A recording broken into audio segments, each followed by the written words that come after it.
धन्यवाद डॉक्टर रजनी। सबसे पहले तो मैं कहता हूं कि मैं आपको धन्यवाद देता हूं कि आपने मुझे अपने साथियों के साथ विचार विमर्श का मौका दिया। देखिए, मुझे नहीं पता मेरे प्यारे साथियों कि जो डॉक्टर रजनी ने मेरे बारे में बातें कही वो कितनी सच हैं, कितनी झूठ हैं। हाँ, एक कोशिश जरूर रहती है कि हम एक अच्छा करें और खासकर शिक्षण संस्थान में अच्छा करें। और यही एक कारण है, मैं आपको बताता हूं कि भाई पहले मैं एससीईआरटी के किसी प्रोग्राम में नहीं जुड़ा हूं। डॉक्टर रजनी थी, अब ये मेरे साथ रही है, तो आप अपन सबको पता है कि भाई अपने लोग तो अपनों की। और मैं कहने वाला चाहता था कि बुराइयां तो जो है ना दुश्मन ही करते हैं। हाँ, इतना जरूर है कि मुझे खुशी होती है कि मैं जब अपने अध्यापक प्राध्यापक साथियों से कोई विचार विमर्श करता हूं, उनकी बातें सुनता और अपनी कहता हूं। हाँ, बिल्कुल हमारे सामने लिमिटेशन है, जैसे डॉक्टर रजनी ने भी बताया कि आप वर्चुअल मोड से जुड़े हुए हो, तो शायद उतना अच्छा विचार विमर्श तो शायद ना हो पाए जितने हम एक दूसरे के सामने सामने मिलकर के करें। लेकिन फिर भी मेरा पूरा प्रयास रहेगा कि मैं ये आपको जो है बुलाने की कोशिश करूं कि भाई आप वर्चुअल मोड से नहीं, मेरे सामने फेस टू फेस जुड़ रहे हो। क्यों, मैं क्यों ये बात कहना चाहता हूं कि बेसिकली मैं टीचिंग में, जैसे डॉक्टर रजनी ने बताया, अपनी चॉइस से मैं आया हूं। अपने विषय पर बात करने से पहले मैं आपको बताता हूं कि मेरे इस प्रोफेसर को ज्वाइन करने से पहले भी मैं अध्यापक का बहुत आदर करता था और करता हूं और करता रहूंगा। आज मैंने ये प्रोफेशन ज्वाइन किया है तो मैटर ऑफ चॉइस किया है। और जब भी मैं कोई बात करता हूं तो मैं एक बात कहता हूं कि आप सब लोग मेरी जाति के हैं। ये बात मैं क्यों कहता हूं? क्योंकि हमारे समाज में जाति एक सिस्टम है, बहुत लंबे समय से चला आ रहा है। लेकिन और वो गलत चीज नहीं थी, लोगों ने उसको जातिवाद से जोड़ दिया तो वो अलग होगी। मैं आपको अपनी जाति के क्यों कहता हूं? क्योंकि जिस जाति में मैं पैदा हुआ वो मेरी चॉइस नहीं थी, वो भगवान ने मुझे पैदा कर दिया और मैं पैदा हो गया। लेकिन जिस व्यवसाय में आया हूं वो मेरी चॉइस का है। तो जितने भी लोग मुझे अपने व्यवसाय से जुड़े हुए हैं, तो आप लोग जो साथ जुड़े हो वास्तव में आप मेरी जाति के लोग हो, क्योंकि हमारा सबका व्यवसाय एक है। वरना तो मैं कई बार मजाक में एक बात कहता हूं कि भाई अगर भगवान मुझे चॉइस देता, मल्टीपल चॉइस देता कि बताओ तेरे को कहां पैदा होना है, तो मैं शायद अंबानी और अडानी के घर में टिक करता। मुझे जरूरत नहीं थी ऐसे वो करने की, ठीक है? तो इसलिए, लेकिन वो चॉइस नहीं थी। भगवान ने जहां पैदा किया पैदा हो गए और आगे अपने कर्तव्यों के निर्वाण करें। मैं एक जस्ट ब्रीफ आपको बताना चाहता हूं कि भाई मैं 10+2 में जब था तो 10+2 करते करते मैं एयरफोर्स के अंदर चला गया था। और सच बात यह है कि मेरे घर की वित्तीय स्थिति बहुत कमजोर थी। एयरफोर्स में जाने की भी मेरी मजबूरी ये थी कि उस टाइम हमारे कुछ टीचर साथी, खासकर साइंस साइड में, +1 +2 हमारे टाइम से आई थी, 86 से, 86 से शुरू हुई थी। हमारा पहला बैच था गवर्नमेंट कॉलेज जींद के अंदर, बेसिकली गांव मेरा पांडु पिंडारा है। मैं गवर्नमेंट कॉलेज जींद में हमारा +1 का एडमिशन हुआ। तो मैंने देखा कि वहां पर जुलाई में जब हम क्लास में गए, अच्छे घरों के बच्चे उससे पहले ही अपना साइंस का सिलेबस पूरा कर चुके थे। हमें तो पहली बात तो हमारे माता पिता अवेयर नहीं थे, जागरूक नहीं थे कि ऐसा भी होता है कि गर्मी की छुट्टियों में सारा सिलेबस ट्यूशन से पूरा कर लो। और अगर अवेयर भी होते तो मजबूरी ये थी कि वित्तीय स्थिति कमजोर थी। तो हमारे को जो है दिसंबर जनवरी तक तो ये चीज समझ में नहीं आई कि साइंस होती क्या है, क्योंकि हमारे प्राध्यापक साथियों का ज्यादा ध्यान ट्यूशन की तरफ होता था, क्लास में पढ़ाने का कम ध्यान होता था। हमारी मजबूरी ये थी कि भाई ट्यूशन के पैसे नहीं थे, क्लास में बैठना एक मजबूरी थी। लेकिन एक बात जरूर समझ में आ गई थी कि भाई जो है ये ड्रामा ज्यादा लंबा नहीं चलेगा। और मेरे एक गांव के थे गवर्नमेंट कॉलेज में लेक्चरर करण सिंह खेड़ा जी, वो मेरे को पहले ही कह रहे थे कि आप आर्ट ले लो, अच्छे नंबर लो और उसके बाद जो है कहीं सिविल सर्विसेज की तरफ चले जाओ। मैंने कहा नहीं भाई साहब, मैंने गांव का रिकॉर्ड तोड़ना है और साइंस साइड से तोड़ना है। लेकिन दाखिला लेने के बाद 3 महीने में ये पता लग गया था कि तू गांव का रिकॉर्ड तोड़ने चला था, लगता है तेरा रिकॉर्ड टूटेगा फेल होने का। और वो एक चीज ऐसी थी कि मैं फेल नहीं होना चाहता था और परमात्मा ने मेरी सुनी और मैंने एयरफोर्स का फॉर्म भर दिया, तो एयरफोर्स में मेरा सिलेक्शन हो गया। भगवान के आगे दोनों हाथ जोड़े, इसलिए मैं भगवान में विश्वास करता हूं, क्योंकि ऑलमाइट ही था, शायद उसने मुझे रास्ता दिखाया। मेरे माता पिता दोनों अनपढ़ थे। पिताजी कहते थे कि मैं तो कभी स्कूल के पीछे को नहीं गया, आगे की बात छोड़ो। तो अवेयर करना तो दूर की बात थी। तो वहां एयरफोर्स में जाने के बाद मैंने अपनी BA, MA, BEd, MEd, LLB, LLM और पीएचडी में रजिस्ट्रेशन करवा लिया था, नेट क्लियर कर लिया था। 2 बार मैंने एचसीएस का पेपर क्लियर किया, 2 में और 2002 में, 2000 में और 2002 में। लेकिन वही थी कि समाज के अंदर कोई कुत्ता नहीं जानता था। तो हमारा ये था सौभाग्य कि भाई कोड अगर कोई नहीं जानता है तो एक बार इंटरव्यू में 6 नंबर आए थे और एक बार 27 नंबर दिए थे। 6 नंबर आए तो कंप्यूटर में कहीं नाम नहीं दिखाया और 27 आए तो एईटीओ में सिलेक्शन हो गया था।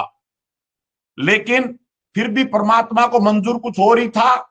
मुझे 15 साल वहां पूरे नहीं हुए थे, तो मैंने जो है 15 साल पूरे करने की सोची और मैं बाहर आया 15 साल के बाद, तो उस अपॉइंटमेंट पर स्टे हो गया था। लेकिन साथियों, एक बात मैं जरूर बताना चाहता हूं कि शुरू से मेरा इंटरेस्ट जो है एक अध्यापक, प्राध्यापक बनने में जरूर था। और यही कारण था कि भाई मैंने बीएड, एमएड की थी। ये एलएलबी और एलएलएम तो फिर कभी किसी मौके पर जुड़ेंगे तो मैं बताऊंगा कि कैसे हालात तो ने इस तरह मोड़ दिया। अदरवाइज तो मेरी तो सोच एयरफोर्स में रहते हुए यही थी कि भाई एयरफोर्स से रिटायर होकर के बाहर जाकर के स्कूल के अंदर अध्यापक बनूंगा या प्राध्यापक बनूंगा, इसलिए बीएड, एमएड की थी। और परमात्मा का शुक्रगुजार हूं कि मैंने वही प्राध्यापक के कार्य में मुझे लगाया। मैंने अपने करियर की शुरुआत कुरुक्षेत्र यूनिवर्सिटी से की। उसके बाद एमडी यूनिवर्सिटी रोहतक में आया मैं। एमडी यूनिवर्सिटी रोहतक के बाद सरसा यूनिवर्सिटी बन की मैं वहां चला गया। वहां 14 साल में रहा और पिछले 2.5 साल से केंद्रीय विश्वविद्यालय महेंद्रगढ़ में हूं। ये मेरा चौथा विश्वविद्यालय है। तो एक बात जरूर मेरे को समझ में आई है कि जो समाज का भला, जो हमारी अगली जनरेशन का भला हम एक अध्यापक और प्राध्यापक होकर कर सकते हैं। मैं समझता हूं कि अगर मैं एचसीएस एग्जीक्यूटिव में चला जाता, तो एचसीएस जुडिशरी में चला जाता, तो शायद मैं ना कर पाता। तो मेरे प्यारे साथियों, आप सब बधाई के पात्र हैं और परमात्मा के शुक्रगुजार होने चाहिए कि आपको अपने जीवन में अध्यापक बनने का मौका मिला। तो मैं आप सबको बधाई भी देता हूं कि अध्यापक के बाद आप जो है अपना प्रमोशन पा करके हेडमास्टर भी बन गए हो, मुख्य अध्यापक भी बन गए हो। और जो समाज को आप दे रहे हो, जो समाज को आप दे सकते हो, मैं कहता हूं कि कोई भी आदमी किसी भी पोजीशन पर हो, कितना ही बड़ा हो, कितना ही पैसे वाला हो, वो नहीं दे सकता है। तो आप इस समाज की दूरी हो, इस समाज को दिशा निर्देश देने वाले हो। और खासकर मैं आपको कहता हूं कि आप स्कूल में हो तो आपका जो योगदान है वो हमारे योगदान से कई गुना ज्यादा है। अगर आप ठीक पोज तैयार करके हमारे पास नहीं भेजोगे तो हम कुछ नहीं कर सकते हैं। तो इसलिए वास्तव में जो शुरुआत आप करते हो, एक पोज तैयार करते हो, उसको आगे बढ़ाते हो, तो आपका योगदान सराहनीय है, अद्भुत है और कोई दूसरा इस कार्य को नहीं कर सकता है। तो मैं आप सबका भी धन्यवाद करता हूं कि आप इस माध्यम से जुड़े, मेरे साथ अपनी वार्तालाप करने के लिए, उसमें भागीदारी के लिए। एक चीज का मैं और तो मुझे नहीं पता कि मैं अपनी बात से कितना आपको फायदा मिलेगा, लेकिन एक चीज का फायदा जरूर बताऊंगा कि जितने भी 30-35 जो मेरे साथी मेरे साथ जुड़े हैं, तो हमारे अंदर एक रिलेशनशिप डेवलप जरूर होगी है। आगे आने वाले में कभी कहीं मुलाकात होगी तो आप ये कह सकते हो कि सर हमने आपको सुना था, और मैं ये कह सकता हूं कि आपने मुझे सुना था।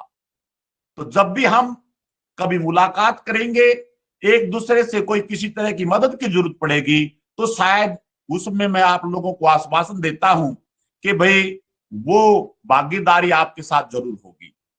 अब साथियों आते हैं आज के विषय पर। मुझे जो टॉपिक दिया गया है वो जो है रोड सेफ्टी का दिया गया है। देखिए, आप सबको पता है, जब हम रोड सेफ्टी की बात करें, सड़क सुरक्षा की बात करें, ये एक ऐसा विषय है जो आपके जीवन के चारों तरफ घूमता है। जीवन के चारों तरफ क्यों घूमता है? क्योंकि जिस दिन हमने इस विषय पर ध्यान देना बंद कर दिया, उस दिन ये मान के चलो कि हमारा जीवन कितना चलेगा ये हमें भी नहीं पता है। हम छोटे छोटे होते थे, आज मुझे नहीं पता, मेरे जो है मुख्याध्यापक साथी हैं, जो मुख्याध्यापिकाएं हैं, वो उनको शायद पता होगा कि भाई जब हम छोटे छोटे थे, हमारे यहाँ भी इंग्लिश में एक आता था chapter rules of the road. तो मैं ये मानता हूं कि भाई उनका मकसद एक यही था कि भाई हमें कम से कम सड़क सुरक्षा के बारे में, रोड सेफ्टी के बारे में एक मिनिमम जानकारी हो, एक कम से कम जानकारी हो। और वो जानकारी क्यों हो? मैं, जैसा कि मैडम रजनी ने बताया कि भाई मेरी डिफेंस की बैकग्राउंड है, तो मैं आपको बताना चाहता हूं कि सड़क पर चलना, सड़क पर ड्राइविंग करना फ्लाइंग करने से कई गुना ज्यादा मुश्किल है। मतलब आपके परिवार से, रिश्तेदार से कोई एयरफोर्स में भी पायलट बना होगा, आपके कोई साथी कॉमर्शियल पायलट भी हो सकते हैं, लेकिन मैं आपको बताना चाहता हूं कि कोई दो राय नहीं, हमारा सर घमंड से ऊंचा होता है हमारा बेटा, हमारा बेटी, हमारा भाई, हमारा साथी, अगर वो पायलट बनता है। लेकिन अगर हम तुलना करें रोड पर गाड़ी चलाने की और फ्लाइंग करने की, तो मैं कहता हूं कि फ्लाइंग करना बड़ा आसान काम है। ठीक है, ज्वाइन करना तो मुश्किल हो सकता है, पायलट बनना तो मुश्किल हो सकता है, लेकिन पायलट बनने के बाद फ्लाइंग करना बड़ा ही आसान होता है। क्यों आसान होता है? क्योंकि उस पायलट को गाइड करने के लिए तीन तीन जगह से हेल्प मिलती है। रडार उसको गाइड करता है, हमने जो ऊपर अपने वो बना रखे हैं ट्रैक्स, वो उसको गाइड करते हैं, एयर ट्रैफिक कंट्रोल उसको गाइड करता है, और उसके एयरक्राफ्ट के अंदर जो पैनल है वो भी उसको गाइड करता है। लेकिन जब हम रोड पर निकलते हैं, चाहे हम मोटरसाइकिल से निकले, साइकिल से निकले, किसी गाड़ी से निकले, तो आप देखिए आपको गाइड करने के लिए कोई नहीं है। आपने आगे भी देखना है, पीछे भी देखना है, और साइड में भी देखना है। सही मायनों में देखा जाए तो रोड पर चलने के लिए चार आंखें भी कम पड़ती हैं।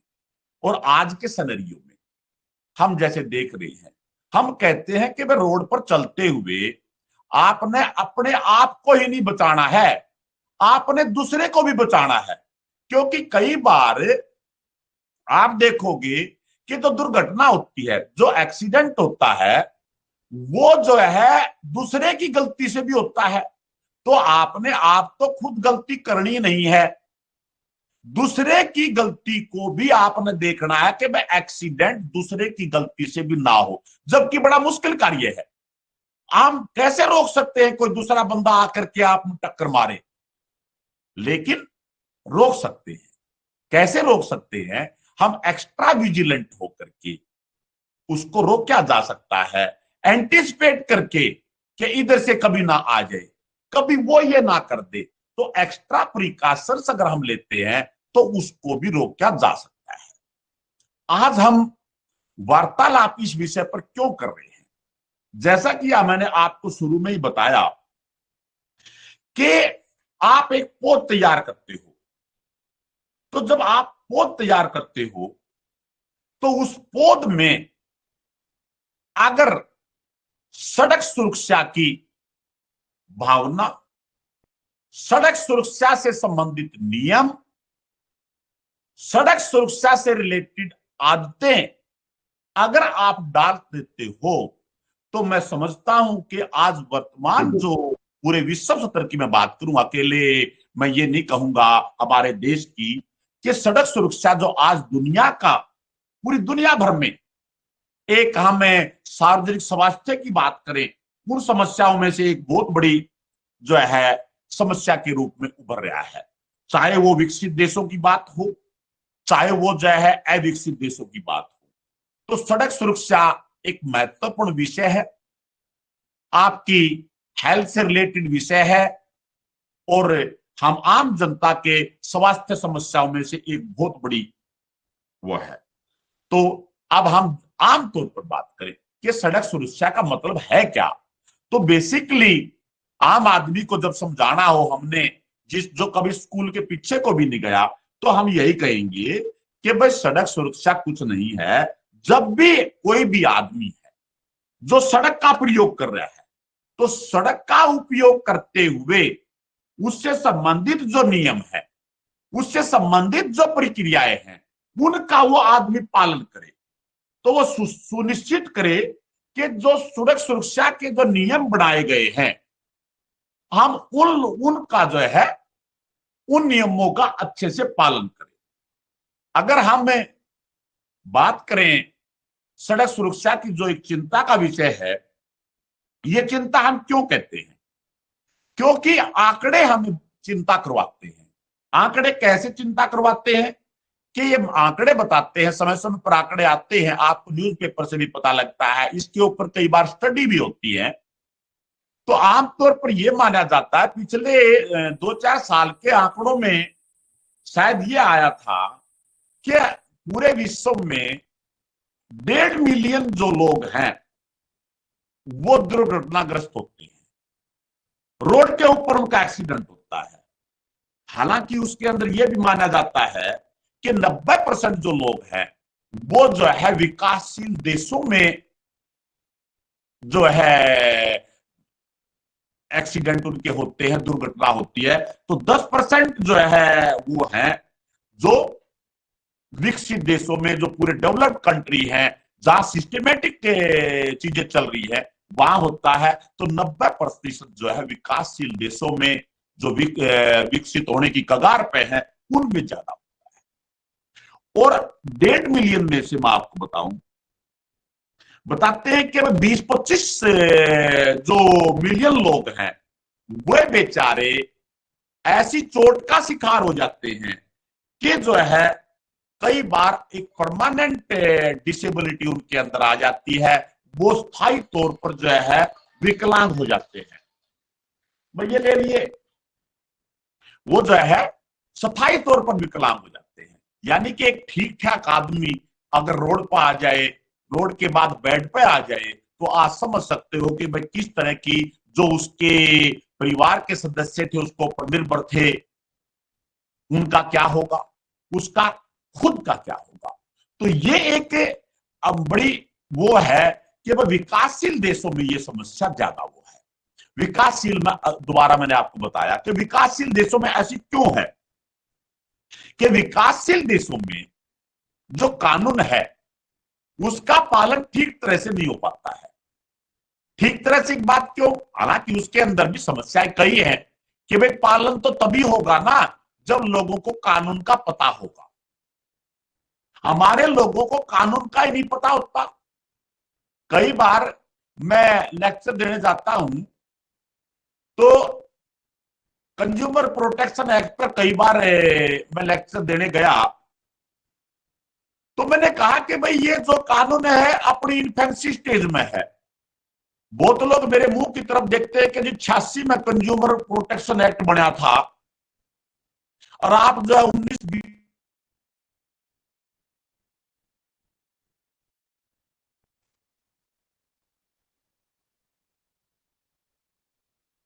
भूल गया है कि 86 में कानून बना, 20 में लेक्चर देने लग रहा, 36 साल के बाद भी न्यू को है कि ये तो सहसवावस्था में है।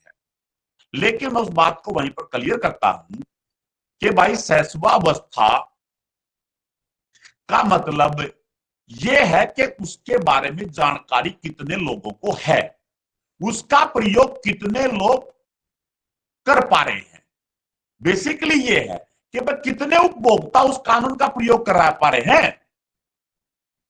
2% उपभोक्ता उस कानून का प्रयोग कर पा रहे हैं, तो वो सहसवावस्था में हुआ कि नहीं हुआ। वो हमारे जो है एक बुजुर्ग कहावत कहा करते थे कि भाई बड़द अगर नहीं ब्याएगा तो क्या बूढ़ा नहीं होगा। ये उसी तरह की बात है कि भाई बेसिकली जब कानून जो है लोगों को पता ही नहीं होगा तो आप उसकी कैसे अपेक्षा करोगे। हम उसको ये कह देंगे तो बहुत पुराना कानून हो गया जी, ये तो बड़ा वो हो गया जी, नहीं, हम उसको उसी अवस्था में कहेंगे जितना उसका प्रयोग है। तो अवेयरनेस की जो इशू है, ये एक इशू जरूर है हमारे सामने कि भाई लोगों को हम कानून बताएं। मैं कानून का मास्टर हूं, तो एक चीज हमारे कानून में कही जाती है कि ignorance of law is no excuse but ignorance of fact is excusable. मतलब कानून के बारे में अनभिज्ञता होना कोई बहाना नहीं है, लेकिन तथ्यों के बारे में अगर अनभिज्ञता होती है तो आप कह सकते हो कि मुझे इस बात का नहीं पता था, माफ किए जा सकते हो, कोई चीज आपकी जानकारी में नहीं है। लेकिन अगर आप ये कहो कि जी मुझे कानून पता ही नहीं है, तो वो कोई भी किसी तरह का बहाना नहीं है। हालांकि ये भी एक कड़वा सत्य है कि मैं इस बात को मानता हूं कि भाई ये बात तो ठीक है कि कानून के बारे में अनभिज्ञता कोई बहाना नहीं है, लेकिन क्या आपने लोगों को कानून को जानने के अवसर प्रदान करे।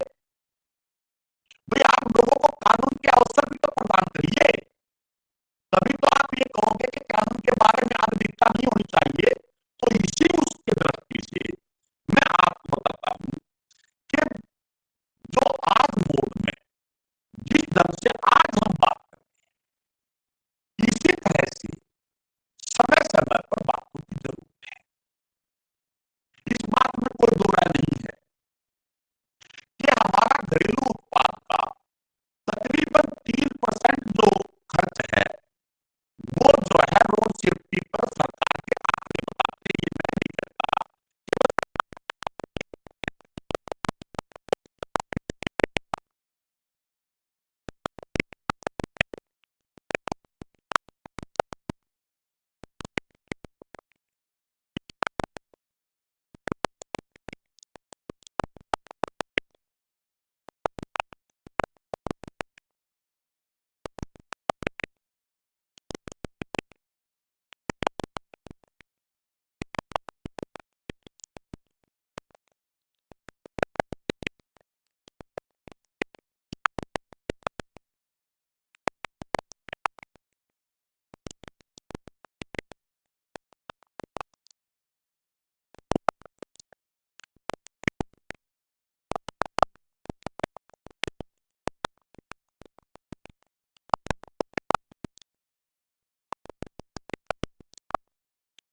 टीचर जो है आपको फ्रीली अनलिमिटेड वे में कह सकता है। जब आप एज ए फादर और एज ए मदर काम करोगे तो आपकी अपने बच्चों के लिए लिमिटेशन है, लेकिन दूसरे बच्चों के लिए आपकी कतई लिमिटेशन नहीं।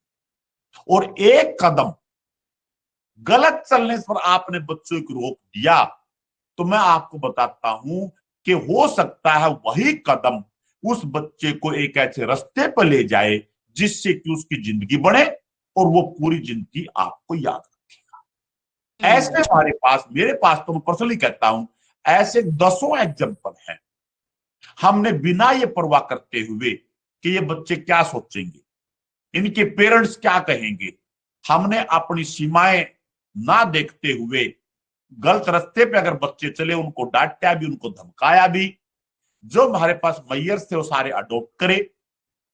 तो रिजल्ट उस चीज का ये निकला कि वो बच्चे जब पास आउट होके गए तो आज जब कभी मिलते हैं तो वो कहते हैं कि गुरुजी आपने जो है ना हमें ठीक रास्ते पर लेकर आए तो हम ठीक ठाक जो है एडजस्ट हो गए।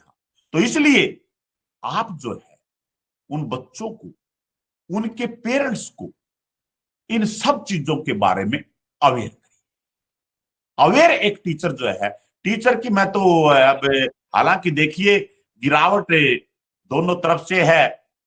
हम कहते हैं कि पहले हम अपने अध्यापक का मान सम्मान करते थे, तो उसके साथ में ये भी था कि अध्यापक प्राध्यापक बच्चे को अपना बच्चा समझते थे।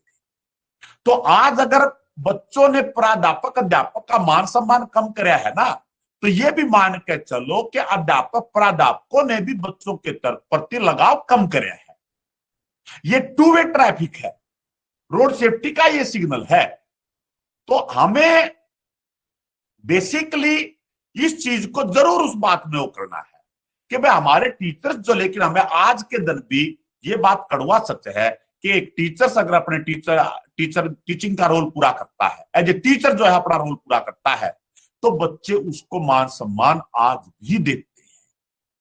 सिनेरियो बदल गया होगा। और मैं मेरे घर से देखता हूं कि बच्चे मेरी बात नहीं मानेंगे, इवन पढ़ाने के माध्यम के बारे में कि नहीं मेरी मैम ने ये कहा है, मेरे जो टीचर ने ये कहा है, मैं ऐसे करूंगा। तो कहने का आपका ये है कि बच्चा भी जो है टीचर की बात को अपने पेरेंट्स की बात से ज्यादा सीरियसली लेता है। हमें उनको अवेयर करने की जरूरत है, एक तो बच्चों को, उसके साथ में, क्योंकि आज आप मुख्याध्यापक बन गए हो 10वीं तक, जैसे मैडम रजनी ने बताया कि मैं समझता हूं कि भाई मैट्रिक तक के मुख्याध्यापक कहलाते हैं और +1 +2 के जो स्कूल है सीनियर सेकेंडरी के वो प्रिंसिपल हो गए हैं। तो आप सारे मुख्याध्यापक हो, तो आप आज स्कूल लेवल पर सेमिनार के माध्यम से, कॉन्फ्रेंस के माध्यम से भी जो है सड़क सुरक्षा के बारे में बच्चों को जागरूक कर सकते हैं। तो इस ढंग से एक चीज है जागरूकता किस बात के लिए कि एक्सीडेंट हो ना। उसके बाद आती है बात एक्सीडेंट होने के बाद की। हमें कई बार देखिए आज के टाइम में एक्सीडेंट हो जाता है, आदमी इंजर्ड आदमी रोड पर पड़ा है, साथ से गाड़ियां जाती है, कोई नहीं रुकता। कारण है ना रुकने के कि कई बार किसी के पल्ले पड़ जाता है कि बोला जी तूने एक्सीडेंट कराया था, आप उसको उठा के ले गए, हॉस्पिटल में ले गए, एडमिट करवा दिया, पुलिस केस आपके खिलाफ रजिस्टर हो गया। आदमी इसके तरह से सोच लेता है कि यार मैं किसी की पचड़ी में ना पड़ूं। उस दिशा में एक कानून का प्राध्यापक होने के नाते मैं आपको बताता हूं, कोई दो राय नहीं, कई बार एक्सीडेंट में आप किसी को बचाते हो, ऐसी पार्टी आपको मिल जाती है, ऐसे लोग मिल जाते हैं जो लालची किस्म के होते हैं। 10 समाज के लोग उसको गाइड कर देते हैं कि जी आप इसको पार्टी बना करके कोर्ट में केस कर दो, बीमा में मिल जाएगा, एक्सीडेंट क्लेम मिल जाएगा।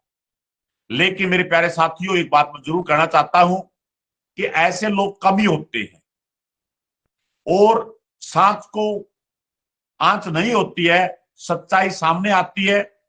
अब जहां कानून की बात है, कानून में हमने तो जहां भी रहे ये प्रोविजन करा दिया था कि अगर कोई एक्सीडेंटल केसेस में किसी विक्टिम को लेके आएगा तो पुलिस वाले उसको 2 मिनट से 3 मिनट से ज्यादा ना ले, सिर्फ उसको ये पूछेंगे कि जी आपका क्या नाम है, कहां के रहने वाले हो, कहां ये एक्सीडेंट हुआ, इसको कहां से लेके आए हो। चौथा सवाल हमने एसपीडीसी से मिलकर के किसी भी ऐसे व्यक्ति से नहीं करने दिया, चाहे वो खुद का आज से एक्सीडेंट क्यों ना हुआ हो, क्योंकि उससे क्या होता है, कई बार हमारे खुद से एक्सीडेंट हो जाता है तो हम जो है उसको छोड़ करके भाग लेते हैं, इसी बात के लिए भाग लेते हैं नहीं यार फंस जाएंगे।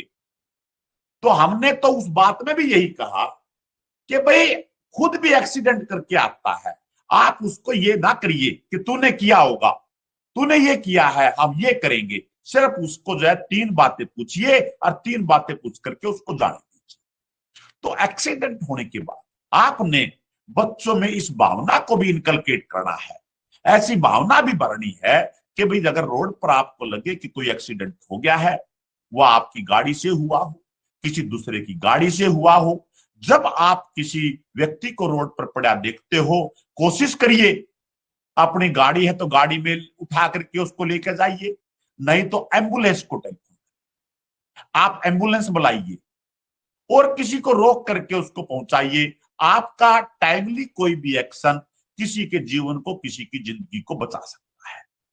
और मैं ये कहता हूं कि हमारे देश में ऐसा नहीं है, ठीक है शरारती लोग भी होते, समाज में होता है, ये सतयुग में क्यों नहीं है, हालांकि हमने कौन सा सतयुगा को देखा है, सतयुग हमने नहीं देखा है, तो हमेशा ही, लेकिन वहां पर भी सारे अच्छे आदमी नहीं थे, और आज हम कलयुगा में जी रहे हैं, तो कलयुग में भी हम एक्सपेक्ट कैसे कर सकते हैं कि सारे अच्छे लोग। लेकिन हमारे देश में रूल ऑफ लॉ है, कानून का शासन है, कानून का नियम है, सारी चीजें कानून से होंगी, और बच्चों को रूल्स ऑफ द रोड के बारे में जानकारी देना, कानून की जानकारी देना, आप जो है अपनी वो समझें। क्योंकि देखिए मैं एक बात आपको बताऊं कि ये कभी नहीं समझना है कि भाई कानून के बारे में जानकारी होना ये कानून वाला का काम है, एडवोकेट को पता होना चाहिए, जी लॉ के प्रोफेसर ने पता होनी चाहिए, नहीं, कानून के बारे में जानकारी हमें सबको होनी चाहिए। देखो आप मेरे साथी हो, जब मैंने 2-3 बार भगवान का नाम लिया तो मैं आस्था रखता हूं, भगवान में आस्तिक हूं, तो आप लोग भी आस्तिक होंगे। भगवान के नाम पर हमें पूजा पाठ भी करते हैं, 5-10 मिनट लगाते हैं, लेकिन ये भी तो कड़वा सच है कि हमने आज तक भगवान को नहीं देखा, लेकिन फिर भी पूजा पाठ करते हैं। क्यों करते हैं? हमारी आस्था है, उससे हमें मेंटल स्ट्रेच मिलती है, मानसिक रूप से हम जो है स्ट्रोंग फील करते हैं। तो जिस किसी कार्य में हम मानसिक रूप से स्ट्रोंग फील करें, फिजिकली अपने आप को ये माने, हमारे अंदर कॉन्फिडेंस आता है, तो हमने वो काम करने चाहिए, जरूर करें। लेकिन उसके साथ साथ मैं आप मेरे साथियों से लास्ट में ये एक दरखास्त जरूर करूंगा कि जिस तरह से आप अपने घर में पूजा करते हो, चाहे वो सोमवार का दिन है, चाहे वो मंगलवार का दिन है, चाहे वो कुछ दूसरे सप्ताह का दिन है, अगर आप 10 मिनट पूजा पर लगाते हो तो 10 मिनट हर रोज भारत के संविधान को पढ़ने पर भी लगाइए, क्योंकि भारत का संविधान जो हमारे देश का सर्वोच्च कानून है, सारी की सारी चीजें उससे चलनी है।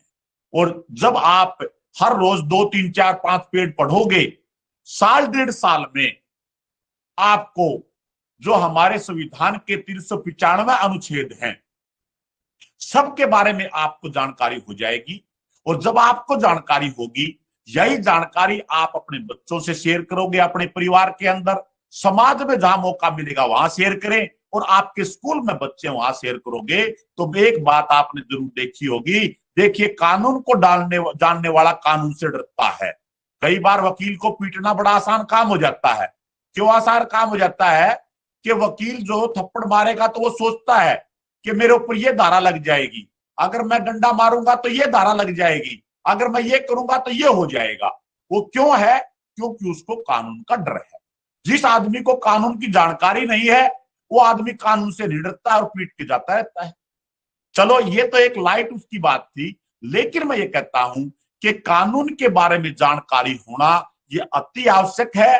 और मेरा अनुरोध आप सब साथियों से कि आप हर रोज 5 से 10 मिनट भारत के संविधान को पढ़े और उस संविधान को आपके स्कूल में जितने बच्चे हैं उनमें भी पढ़ने की आदत डालने, तो शायद मैं समझता हूं कि हमारा एक जो मुख्य कार्य है, हमारा एक जो प्रारंभिक जो कार्य है, भाई हमें शिक्षा देनी है, जागरूक करना है, कानून के बारे में भी, अपने अधिकारों के बारे में भी, अपने कर्तव्यों के बारे में भी अगर हम वो कर पाते हैं, अधिकार और कर्तव्य के अंदर सामंजस्य बिठा पाते हैं, तो मैं समझता हूं कि ऐसी कोई समस्या नहीं है जिसको पार ना पाया जा सके।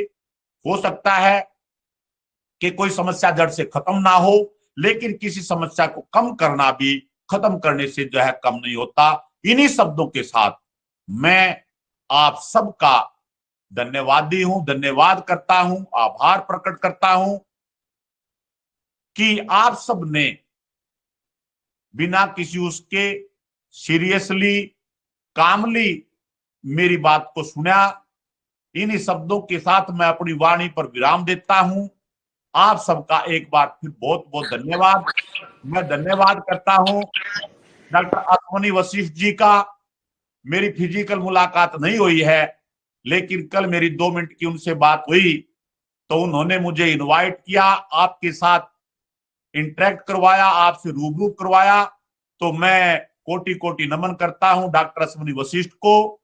और उसके साथ डॉक्टर रजनी जो मेरी साथी रही है, एक बहुत अच्छी प्राध्यापिक रही है, एक बहुत अच्छी मैं जो है वो कहूंगा कि भाई हमारी ह्यूमन बीइंग है, गुड ह्यूमन बीइंग है, एक अच्छी टीचर है, अपने काम को लगाव से करती है। मुझे कहने की जरूरत नहीं है कि डॉक्टर अश्विनी जी मेरी बात से सहमत होंगे कि डॉक्टर रजनी को कोई काम दिया जाता है तो वो अपने काम को पूरे लगाव से, पूरे प्रेम से, कोई कमी उसके अंदर नहीं छोड़ती हैं।